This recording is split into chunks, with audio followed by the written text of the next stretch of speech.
The early 2000s were an interesting time for Stephen King. He wrote some great books on writing, books 5, 6, and 7 of the Dark Tower series, Black House with Peter Straub. He also wrote some not so great ones, but his literary actual output aside, it was also an era of experimentation for him. So I'm going to talk about three stories, one of which I paid for and wasn't able to read, one of which I read but didn't pay for, and the third of which I couldn't read or pay for until years later. Let's go ahead and talk about what I'm calling Stephen King's mad scientist era. The first story I want to talk about is Riding the Bullet. Back in March of 2000 was when it first came out, and is considered by many to be the first mass market ebook.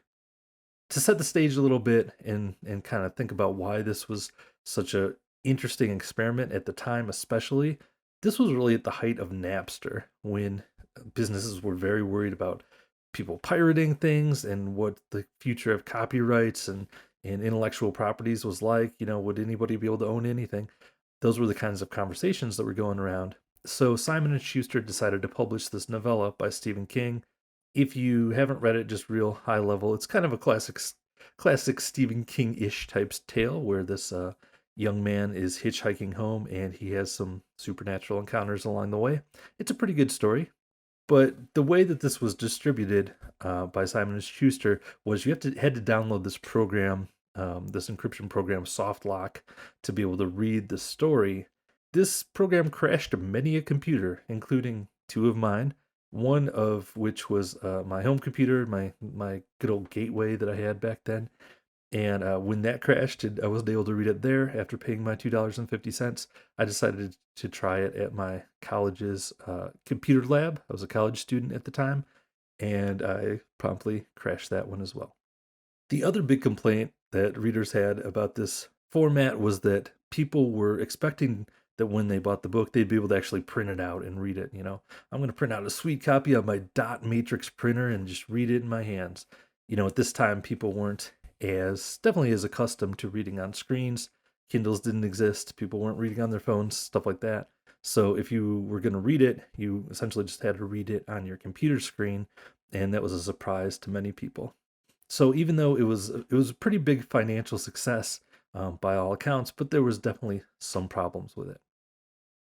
The second story I want to talk about is, as far as distribution models go, probably the most interesting to me, and that is The Plant.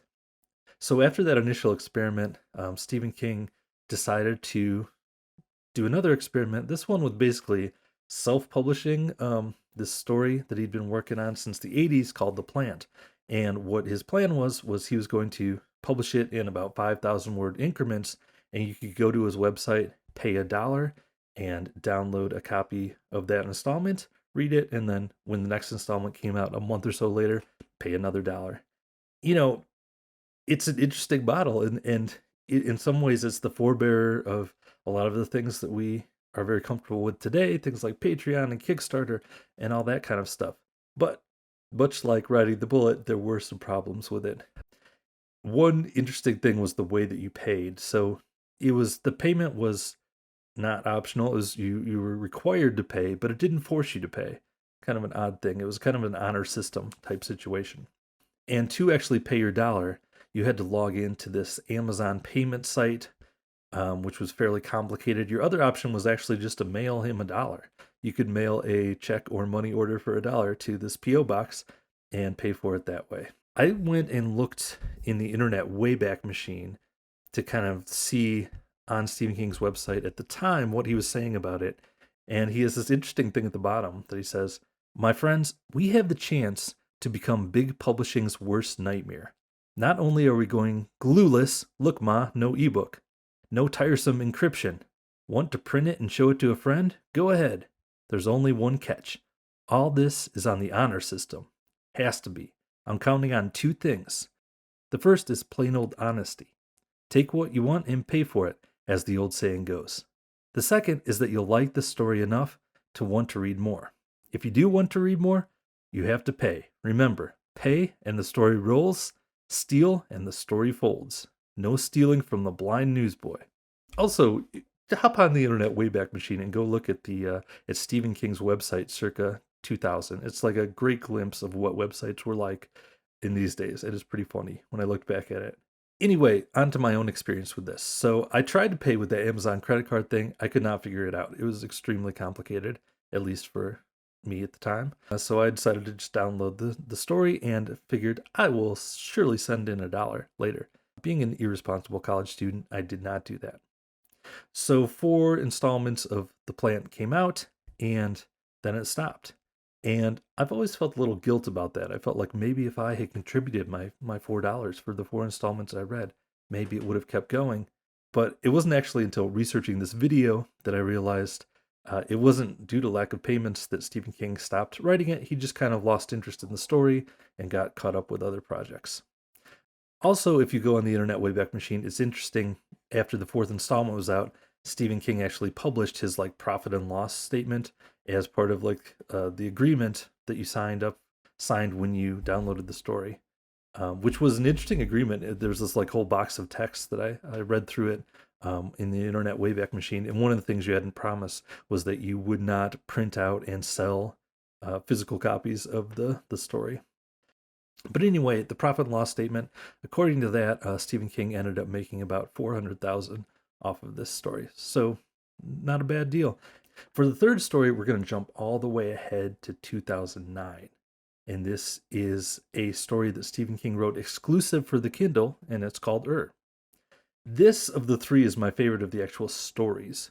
And I think what's interesting to me about this one is that when Stephen King wrote an exclusive story for the Kindle, he didn't just make it for the Kindle, he made it about the Kindle.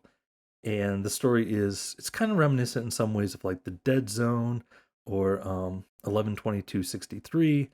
It's that kind of a story of someone trying to change fate and things like that. The hero of the story, our protagonist, orders a Kindle. When it arrives, it's pink, which is his first clue that something weird is off. The Kindles were all white back in the day. He starts looking and he sees that there's actually books and newspapers and things like that available, not just from his universe, but from multiple universes. The way it goes and plays out of itself is pretty cool, but also there's quite a bit of tie-ins to the Dark Tower and to Stephen King's larger universe. When he goes to the different on the Kindle, navigates to different universes, libraries, basically like a picture of a Dark Tower pops up, and even more Dark Towery things start happening towards the end of the story. So it's interesting to me that, he not only just did a quick throwaway story or something for this Kindle exclusive, he wrote a story about the Kindle, and then he also tied it into his larger works. And in my opinion, it's a pretty good story.